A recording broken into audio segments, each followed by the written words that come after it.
catch a moment of grace. The moment of grace comes to us in the dynamic of any situation we walk into. It is the opportunity that is sewn into the fabric of a routine situation. It is a chance to do something creative, something helpful, something healing, something that makes one unmarked spot in the world better off for our having been there. We catch it if we are people of discernment. It seemed very appropriate for the acquiring of the organ. Thank you. Thank you, Barb. And now Glenn will talk to us about his experiences about the great organ transplant. And just a reminder for everybody to mute, please, except for Glenn. Great. What I do is finally, I won't come down. All set? Okay, well, good morning, everyone. And thank you for allowing me the time to tell the story about the great organ transplant. Some of you were there and participated in this great event. Some of you have heard this story before, and some of you may be hearing it for the first time. It is a story that is worth telling and retelling, because in my mind, it is the greatest all-church activity that this church has ever known. As I was preparing for this talk, I refreshed my memory of the events by reading the Book of Recognition. And no, that is not one of the books of the Bible, but to me, it is one of the most sacred books in our church. It was created by one of our talented members, the late Doris Wright. It was, the Book of Recognition is displayed in the Susan B. Anthony Lounge in an oak stand located under the memorial plaques. It is a 12 by 14 leather-bound book with a flaming chalice embossed on the cover. Each page was written by hand by Doris in calligraphy, a true work of art. The book chronicles the history of the organ transplant. Reverend Richard Gilbert and a few others wrote testimonials to acknowledge the many contributions of members and friends. Anyone who contributed to the process, whether it was time, talent, or treasure, will find their name inscribed in the book. It is under a glass top, which you can open for you to read. And I encourage all of you at some point to take a few moments to get acquainted with the Book of Recognition. It's really a special, special book. One emotion that struck me as I was reading this beautiful book was the realization that most of the participants at the time are no longer with us. So as I tell the story this morning, I will purposely be telling stories about individuals and how they contributed to the process. I'll begin by reading the page from the Book of Recognition that gives a brief summary of the great story. Quote, in May of 1981, St. Bernard Seminary on Lake Avenue closed its doors, and their Hanson Wicks organ suddenly became available. The news reached our church quickly. Word had been out that the Rochester's First Unitarian Church was looking for a replacement for its antiquated electronic organ. Organist Ed Schell and his excellent choir deserved something better. An organ fund had been started, but the projected cost of $40,000 to $50,000 for a good used organ made the goal seem distant. And then came word about St. Bernard's. Prompt examination of the organ and serious negotiations set the stage. We could acquire it for $17,500. That's an amazing price. If we could raise the money immediately, and if we could disassemble and transport it ourselves. Within hours, the funds were loaned to the church by generous church members. Soon thereafter, gifts were collected to permanently finance the purchase. Then the real work began. Each piece was dismantled from its old home and brought to its new one. There were cavalcades of trucks and cars transporting carefully wrapped and labeled pipes, tubes, wires, wind chests, and a nondescript miscellany of parts to be stored in several rooms until each could be reassembled in its rightful place. For 5 months, members and friends cut, shaped, soldered, hoisted, and connected pipes and parts in a process that came to be known as the Great Organ Transplant. And then came the professional fine tuning. Finally, on November 1st, 1981, the finished organ was unveiled in a special Sunday service to reactions of astonishment and more than a few moist eyes. This book is dedicated to our congregation, for it was a combination of their resources that enabled us to transform a dream into a reality. End quote. So when it came time to dismantle the organ at St. Bernard's, there was no shortage of volunteers. There were dozens of cars and trucks and vans, along with many willing hands to do the necessary work. The only problem with organizing this work crew is that no one knew what they were doing. Fortunately, Tom Anderson, one of our new members at the time, came along to volunteer. He later admitted that he had no knowledge or experience with pipe organs, but his training as an architect served us well at the time. Working with Ed Schell, who was an organist, Tom got the volunteers to put a piece of tape on a pipe or a part that they removed, and a corresponding piece of tape on the hole from which it was just removed. They also were required to put an identifying mark on each piece of tape so that it could be reassembled in the correct manner at a later date. This proved to be vital because Tom subsequently redesigned the organization of all the pipes and wind chests so that they could fit into our church. You see, at St. Bernard's, the pipes were not visible to an audience. As people brought all the pipes, parts, and pieces back to our church, they deposited them in classrooms on the second floor. It seemed like every inch of space was taken. I remember thinking to myself at that time, can we ever put Humpty Dumpty back together again? In those days, church pretty much shut down for the summer, which allowed us to work without interfering with church school and all the programs that we now enjoy. For the next 5 months, we came together from 7 till 9 p.m. every Tuesday and Thursday evening to put our beloved new organ back together. Now, I'd like you to take a moment and just visualize you sitting in the sanctuary and think about the space there and how tall the walls are. The wind chests are nothing more than boxes that hold the pipes that allow the air to be pumped into them to make the sounds. Since the original wind chests were of different sizes and not very attractive, Tom Anderson designed 6 new boxes made of white oak to act as decorative cases for the chests. His idea was to suspend them from the back wall above the choir loft. One of our long-term members by the name of Albert Craig just happened to have a large supply of white oak stored away in his barn. He donated the wood, which saved us a lot of money. We were fortunate to have 2 skilled woodworkers to construct these new cases. Roger Coakley and Doug Evans took on the task of building them, and they did a wonderful job of making them. But now they had to be mounted to the back wall. This was done by anchoring each chest to the back wall with metal straps. I will never forget how Gene Oliver knelt on the top edge of the back wall and leaned out and over the wall in order to drill holes to install those anchors into the wall. Gene didn't seem to mind the height, but I really feared for his safety.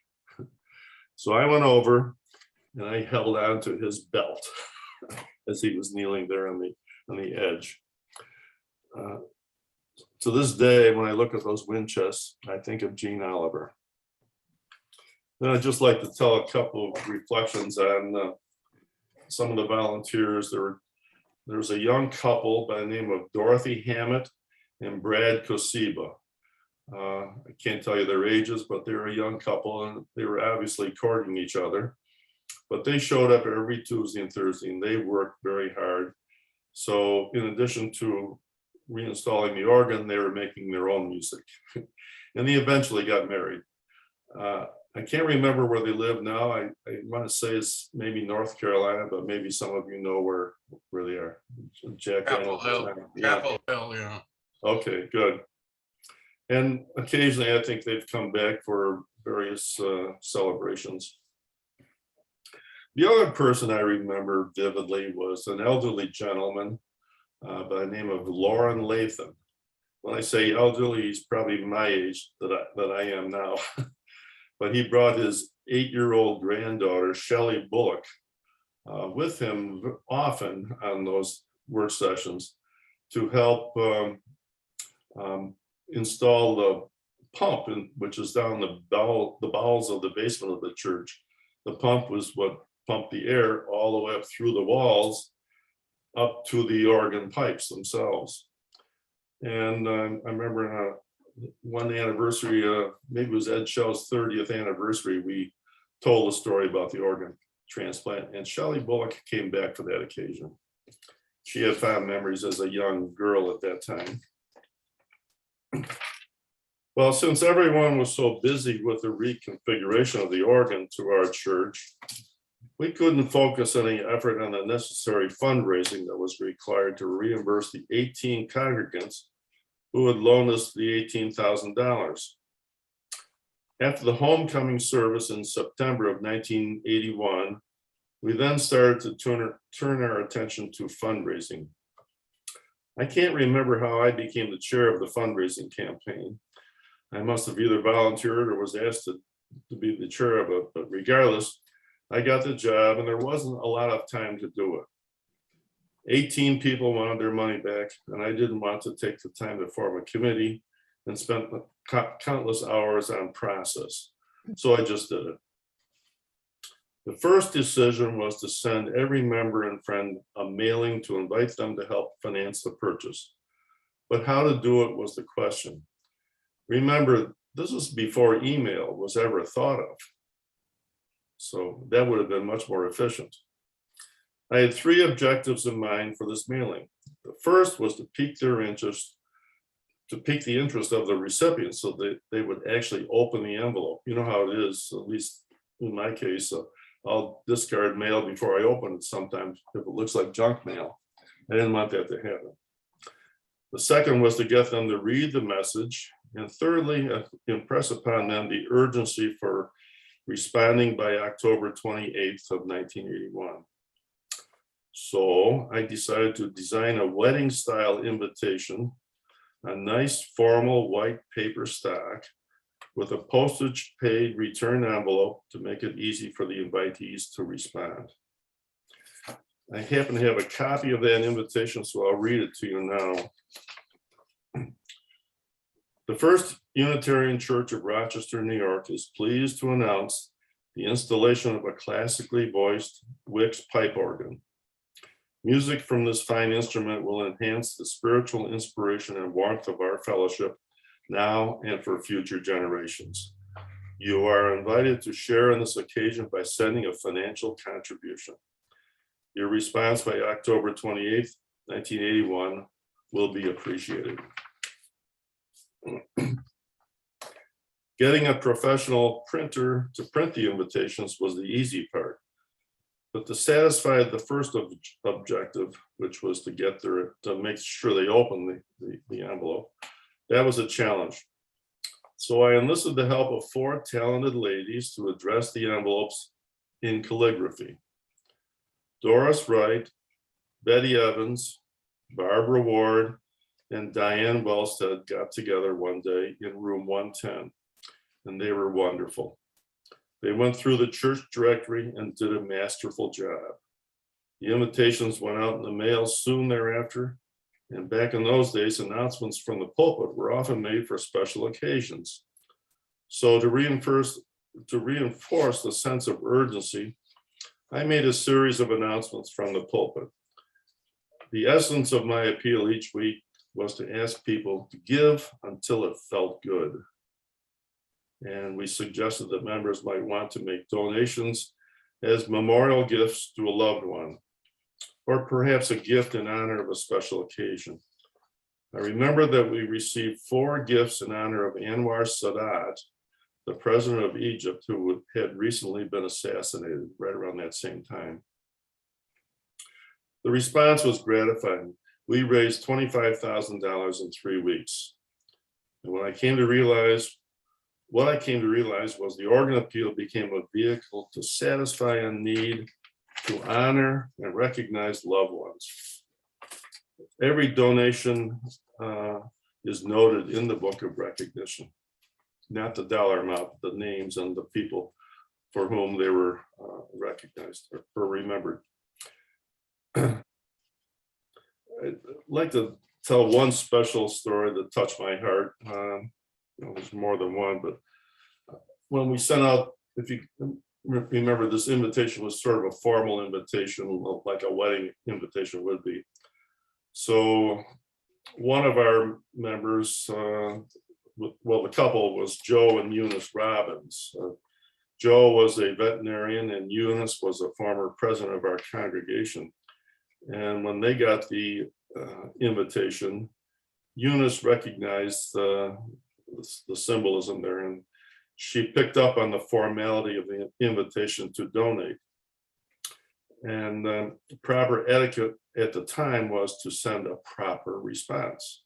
So she enclosed a proper note on her personal stationery saying, "Dr. and Mrs. Robbins are pleased to accept your kind invitation." And they also then enclosed a very generous check. There's another related story I'd like to interject here about the organ. I happened to be in church one day and I heard the organ being tuned.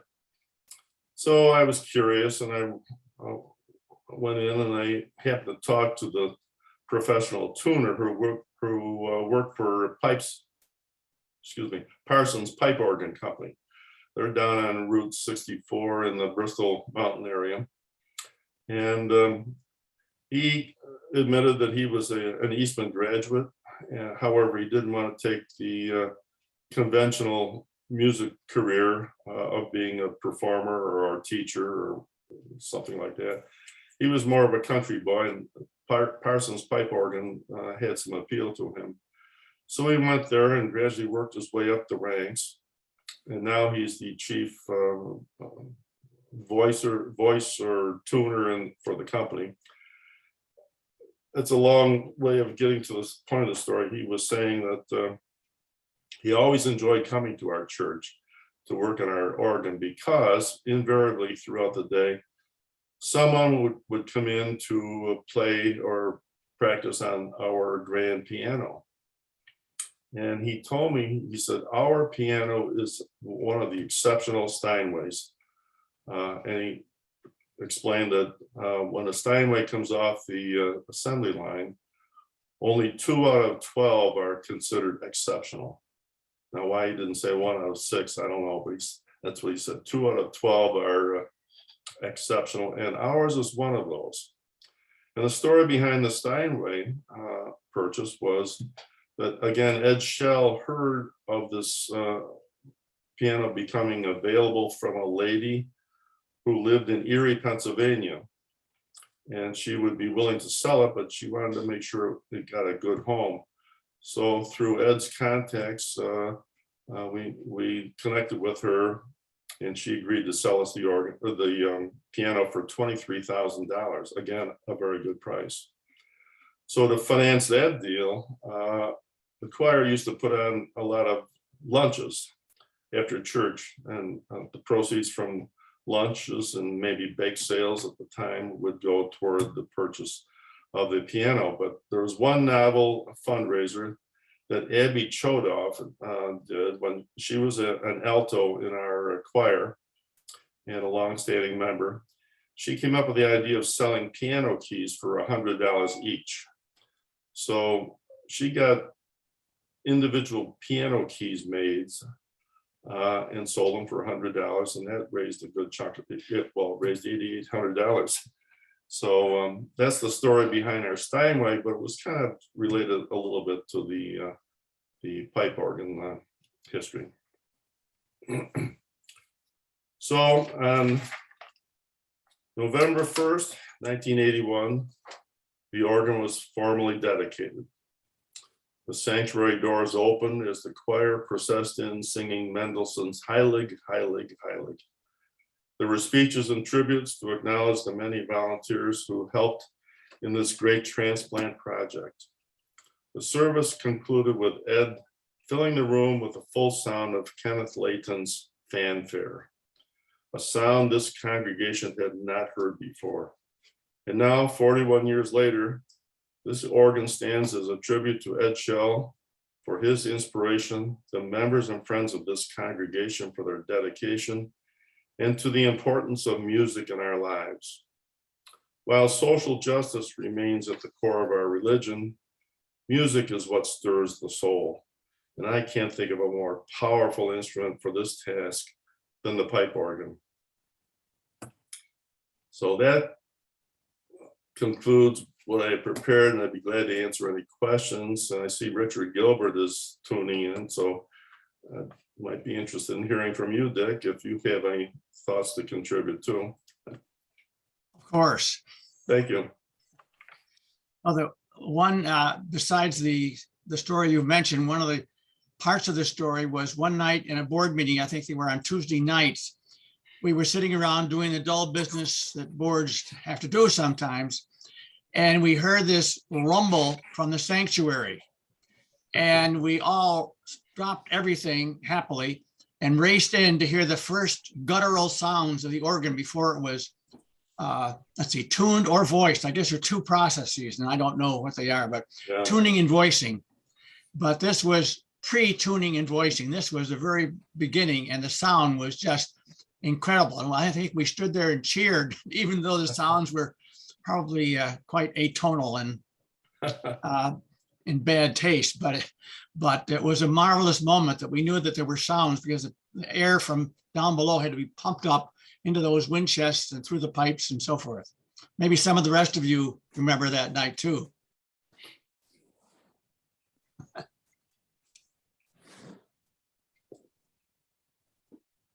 Dick, did I tell it right?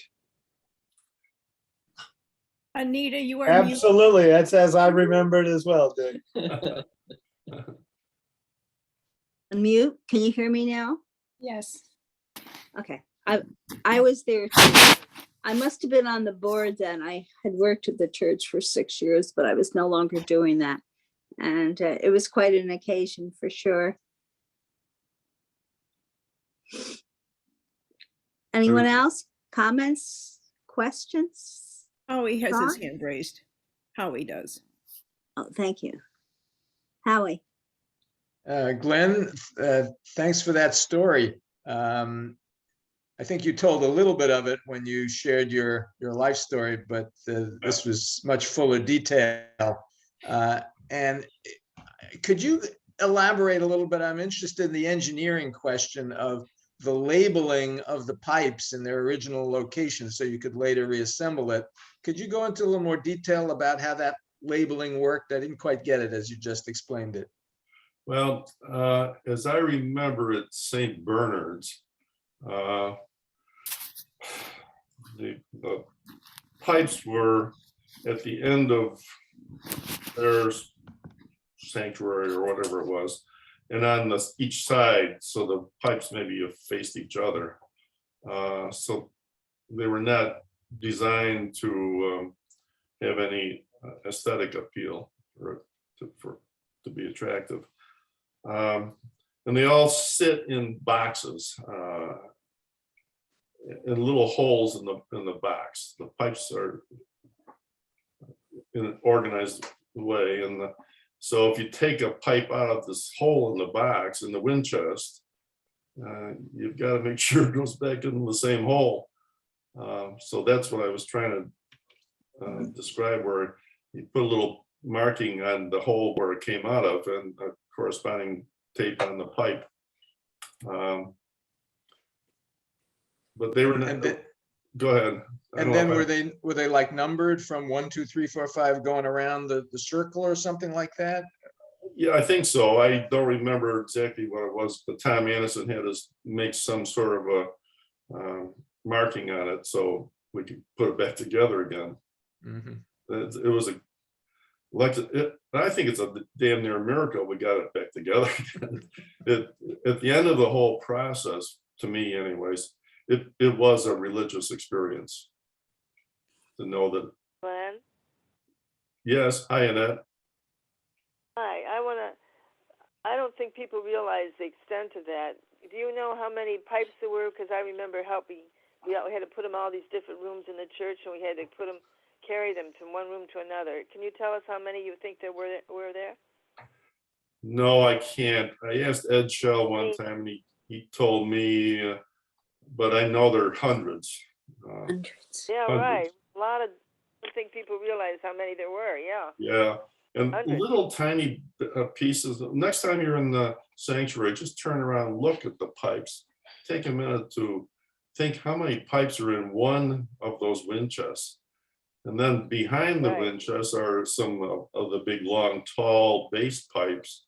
Some are made out of wood, some are made out of metal, but they're behind the wood chest. So I think those are called ranks, but there are many ranks. And by the way, we did add on 1 or 2 ranks of pipes during Ed's tenure with our church. And apparently there's room for more ranks to be added. It's just a matter of space.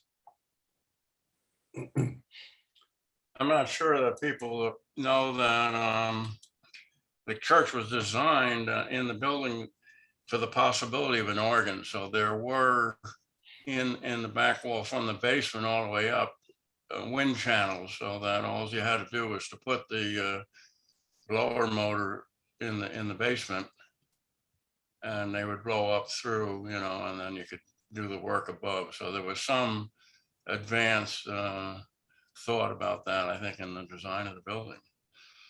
Thank you, Dave. I meant to mention that, and I'm glad you brought that up. Yeah, Louis Kahn had designed into his drawings the possibility of having a pipe organ, but when the church was built, I guess they just didn't have the funds to have one.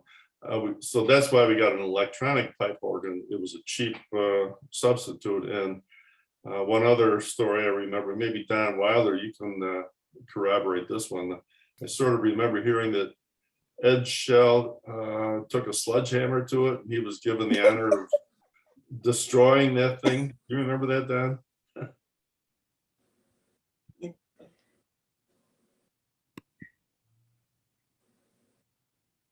And there was another. No, I'm unmuted. No, I don't remember that, Glenn. Okay. But there was another story I heard after the fact that had we not gotten a pipe organ, Ed Shell would have left our church because he felt so much a part of the pipe organ as part of his musical ministry. He was a member of the AGO, the American Guild of Organists, and a very accomplished organist. We were so fortunate to have him because he was not only our music director, but the organist as well. And he also knew how to build organs. No, he didn't know anything either, but he knew how an organ functioned. So between he and Tom Anderson, we managed to get it back and reassemble it. When it worked, it just sent chills up and down my spine. I couldn't believe that it did. Didn't we have the organist at the May Memorial Unitarian Church in Syracuse? He was an organ specialist and taught at the Eastman School, and didn't he consult with us? As I don't know, Dick. I don't remember that. Maybe it could very well have been. I think so. And while I have the floor, just 2 other things. I think, and that memory may fail me here, but I'm not sure. I think Lauren Latham wrote a poem on the organ. Mhm. And I think Warren Benson composed some music for it too. The Cloud Chariot Aha.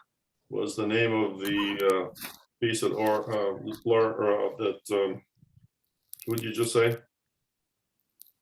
Lauren Latham or Lauren Latham wrote the poem, and Warren Benson Warren did the Benson. music. Warren Benson wrote the music, yeah, and that's noted also in the Book of Recognition. We have Larry and Cass. Do you have questions? Comments? Your hand? I see your hand. I did put my hand up because I just reflect a little bit on the complexity of an organ. It's so complex in its character, you know, in order to feed air up at different kinds of levels to get different levels of how loud it is and how soft it can be and that sort of thing. Yeah. The tuning of the pipes themselves to create all sorts of different sounds. And I was also phenomenally impressed with when Zach Zwollen happened to be the organist at our church, and we got a chance to go to a few different organ recitals that he put on, and the requirements of the person who has to play the organ. And you know, you imagine somebody, you don't have your own personal organ in general, so you can't carry it to your site. And so you're always playing on a different organ. And there are like 3 registers on our organ, but I think I've seen some with at least 5 different registers. And then on the sides, there are mixtures of the pipes that you can choose to play at any one particular point in time. So you can play these 2 sets of pipes together or these other 2 sets. And of course, you also have your feet going to town on the bottom trying to play. So you've got 2 hands and feet and multiple levels in the organ. And then add to that the fact that the organ is distributed in space in the various locations where they are. Our organ happens to be at the back wall. But what's the one down on almost Gibbs Street that they do organ recitals? The church that's there, they have the organ pipes are placed in about 3 different places inside the church. So what does it sound like to a person who's sitting in the audience when you sit down to try to play the organ? And I think it has been a phenomenal gift to our church to have this organ as part of it. So Thank you, Larry. Amen, Ruth? I agree, and to complement what you just said, you all have heard the expression, pull out all the stops. yeah. But those are those little levers that from the side that the organist will pull out to release the air from those particular ranks of pipes. Right. Ruth Myers, you've been waiting. You have a comment? I do. Thank you, Glenn. That was, as somebody who wasn't around then, it's wonderful to hear that story. I was just thinking that because of the pandemic and our staff composition, we haven't really had the organ in a very long time. And so I was wondering, I don't know who is responsible for hiring. Obviously, when Tommy leaves, we're going to have new musical talent. And I was hoping that maybe playing the organ or having access to someone who can play the organ would be an important component of music for the church going forward. Once the choir hopefully will be back in the loft and we'll all be back in our seats, and it would be wonderful to have the organ actually being used and so forth. So that was just my comment. Well, I couldn't agree more, Ruth. I hope so. I don't know what the plans are. I have this vision of when we all get together that whoever the organist is, they'll play some sort of fanfare to bring us all into the church. And it just gives me the goosebumps to think about that. Dick and Vicki Schwartz, you've been waiting. Thanks, Glenn. And I'm glad it was such a nice overview. Appreciate your distilling all of that down into a short period of time. And I'm also glad that you mentioned Brad Kosiba and Dorothy Hammett, because I think they met during the organ transplant process. and subsequently got married and now live in North Carolina, and they do come back. And a number of us on this call this morning get together with them every time that they come up to Rochester, and they have very fond memories of the organ transplant process and how they met and courted and all of that. So glad you mentioned that. Well, good. I'm glad to know that you still see them. I'll add that Dorothy has family in the Buffalo area, so that's a catalyst that brings them back north. And of course, as Vicki said, those of us who are staring at the screen are another catalyst because they like to get together with us as much as we enjoy their company. And I have a question for Don Wilder, because Don, I've heard you play the practice on the organ many years ago. Do you have any comments to make about the organ itself and its sound?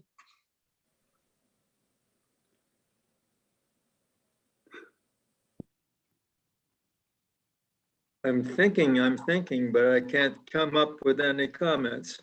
It's fun to play, of course. I know Harold Root used to come in early in the morning.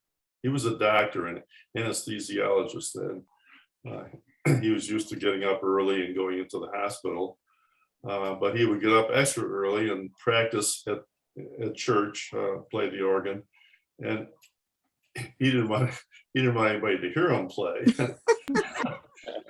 That was his famous words, but he did all right.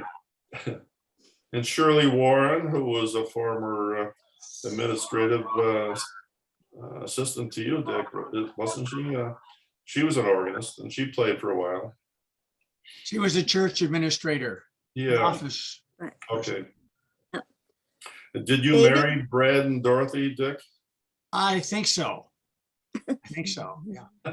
And speaking of Don Wilder, one of the stories of tribute to Don, as I recall, was the chair of the Canvas Committee that year. And you all remember how our canvases always just barely squeaked by and they were a great struggle and so forth. So the Sunday, Canvas Sunday, when all this on the organ was coming together, we had to go to Don and say, Don, can we raise $18,000 now during the canvas, asking these 18 people to ante up $1,000 a piece. And of course, Don was anti-music, but he said yes anyway. So it was a tough thing being the canvas chair, and some of your top givers were also being asked to tap in for the organ. Thank you, Don. You're welcome. David Friedman, you have a comment? Yeah, it's sort of an aside, but Brad Caseva's become a retirement hobby. He's become a beekeeper. So he has these hives over various on his own property on various farms in the Chapel Hill area. So that's just a human interest thing if you're interested in it.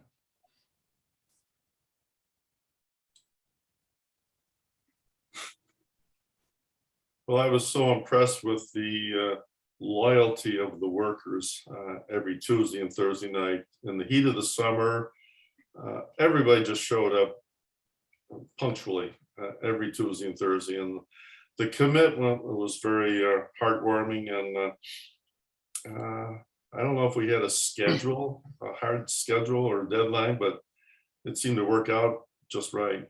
And in my own memory, Nancy and I were sitting at home watching the news on a Friday night, probably the first week of May, and we got a call from Linda Sika, who was a soprano in our choir at the time.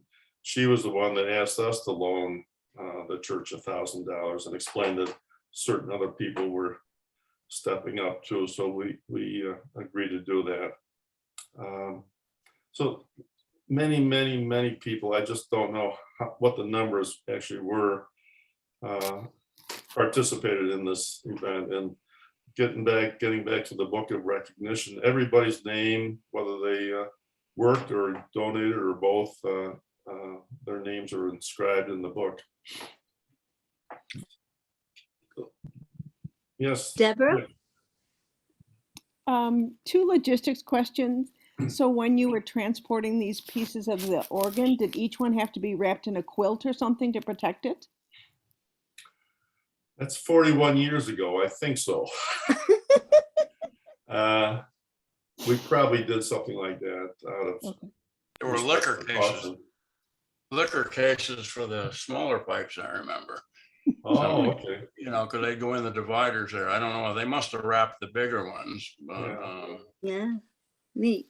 Just imagining a quilt extravaganza to get the parts there. And I don't know, does an organ have to be regularly, the two words you use, tuned and something else, like a piano, or is it one and done? Yes, it does. It's tuned, I believe it's at least 3 times a year, maybe more, Wow. because it's sensitive to weather and atmospheric changes. So yes, it does. That's where Parsons Pipe Organ Company comes in. We have a contract with them. They come up X times a year and tune it. And by the way, if anybody's interested in visiting the Parsons Pipe Organ, that's an experience that some of us took advantage of some years ago. Every now and then they have open houses. You'd have to contact them to be put on the email invitation list, but they would let you know when that's a possibility. And that's just such a fascinating tour to go see them working on a pipe. You can actually get up close and personal to all the big pipes and see the bellows and see how a pipe organ actually works. That's great. Anita, Yes? one other thing, maybe you and I, and maybe just a couple other staff members took advantage of this, but the console obviously was too big for volunteers to manage, so we had a company do that. And I recall the morning when they built a ramp up to the organ loft. I think they had to cut the iron, not fencing, but railing up there. And they had a front loader with the organ console on it going up that ramp. And I was sure the organ would fall off, the ramp would break, the choir loft would come down or whatever. But it was a very dramatic moment when they got it up there. And if you go up in the choir loft, I think you'll see where the railing was put back together. I'm glad It's a they very put it back dramatic together. Breathtaking moment. Yeah, for sure. Mary?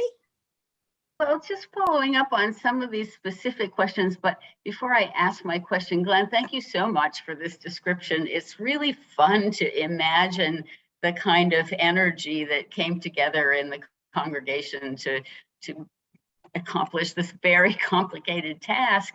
And as you're talking about voicing and tuning the pipes or the organ, I'm ignorant about how you would do that. When I think about a recorder and the tone that comes out is based on the length of the pipe, does that mean tuning it means jiggling the pipe somehow? Could someone describe what voicing and tuning looks like, sounds like, how it's done? That's a good question. I don't know how to answer that. Do you, Dan? Yep. If you look at the pipes, you can see near the top of the pipe, there is a strip of metal which can be lengthened or shortened in order to tune the pipe. So I don't know anything about the voicing part, but that's how you tune the pipes. How do you lengthen or shorten a pipe? With a pair of pliers, you grab the metal piece these are for the metal pipes. I don't know what they do with the wooden pipes. But you roll that piece of metal down in order to change the actual tuning of that pipe.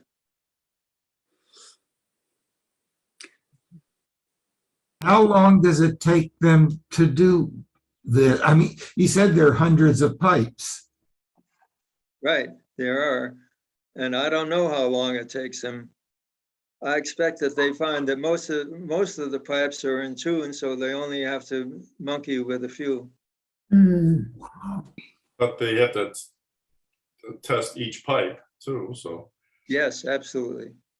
I think your suggestion of monkeying with the pipes, Don, is also something, because somebody's got to be crawling around up there in amongst those pipes in order to get that to happen.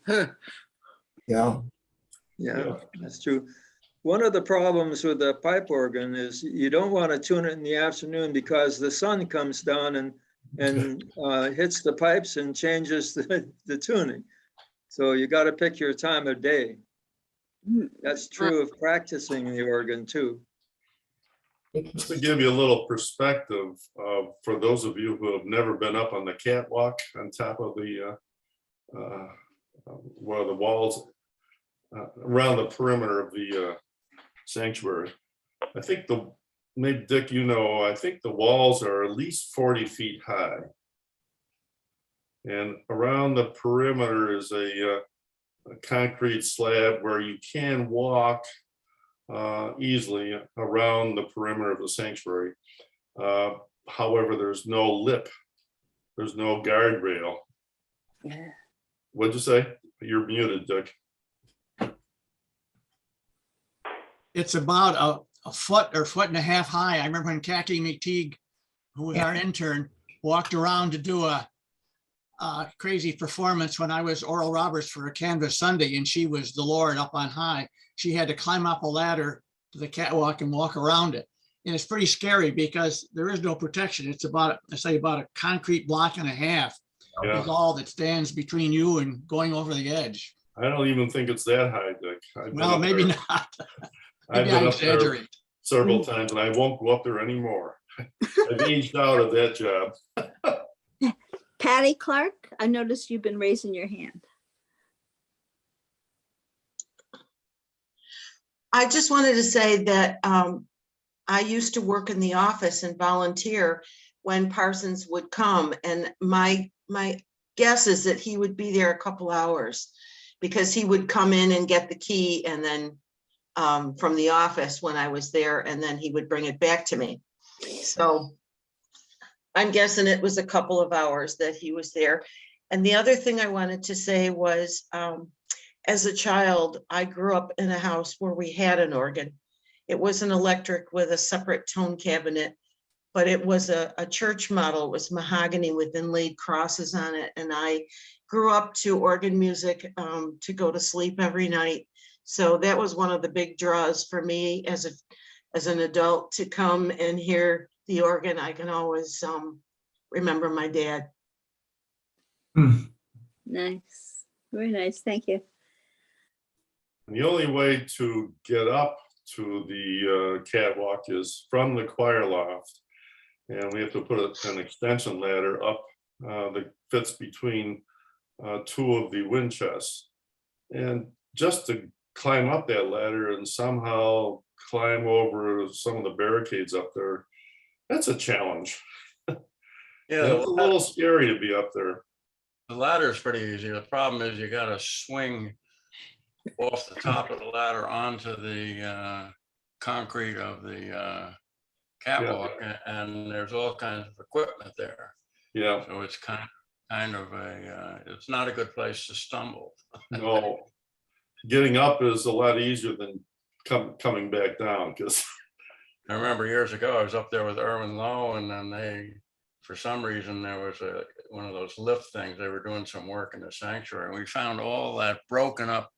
Somebody had put down padding, asbestos sheets, some sheets that had asbestos in them to soften the sound if you walk around. They were all broken up, and we decided that maybe they should be gotten rid of. So the guys were nice enough to lower all that stuff down from the lift, and Irwin and I walked around up there and handed all these sheets over the edge to the lift guys who dropped them, and then we disposed of them. And that was Irwin was pretty steady up there. He was less concerned about it than I seemed to be. But as you say, Glenn, I think we've aged out of that. Yeah, for sure.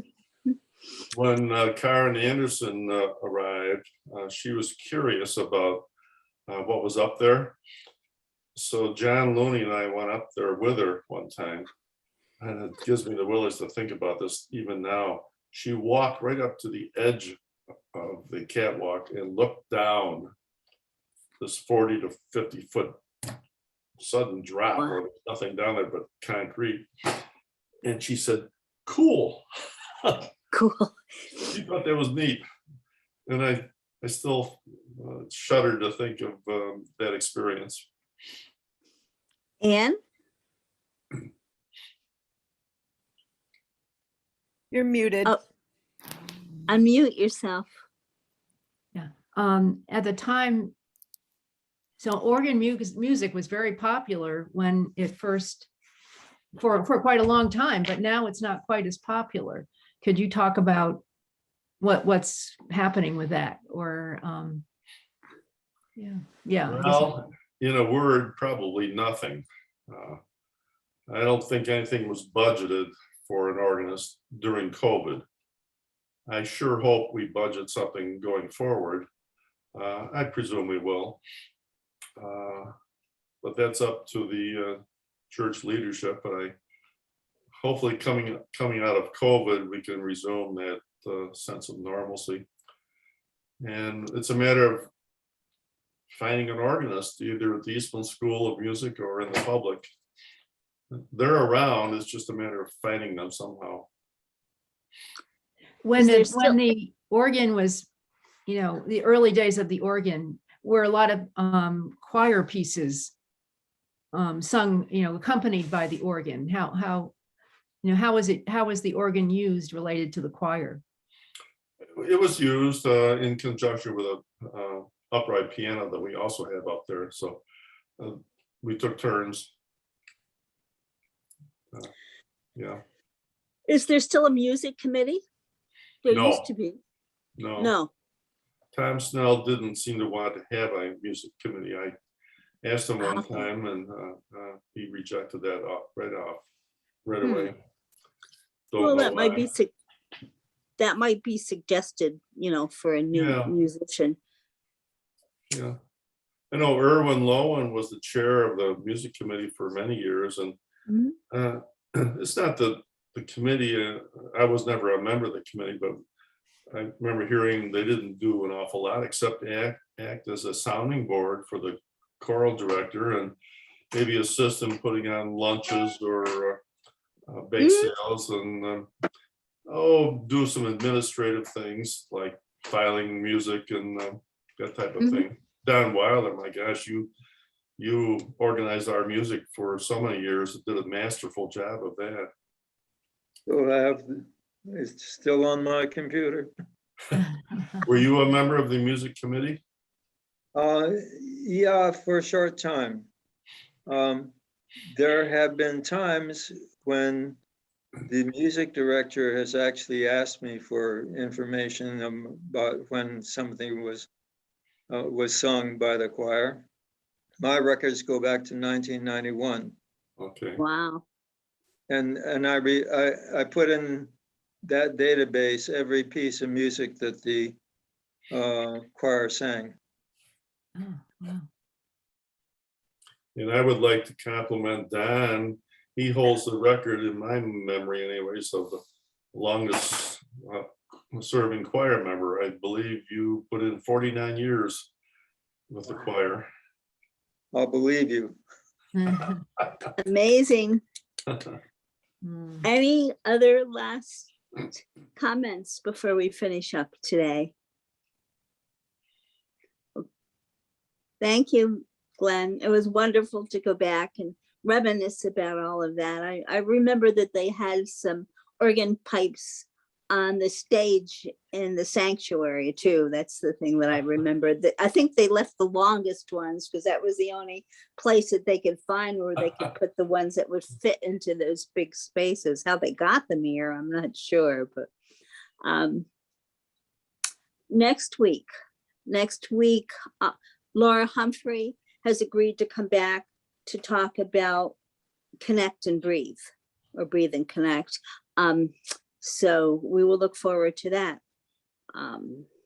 So thank you all for showing up, and hope to see some of you next week too.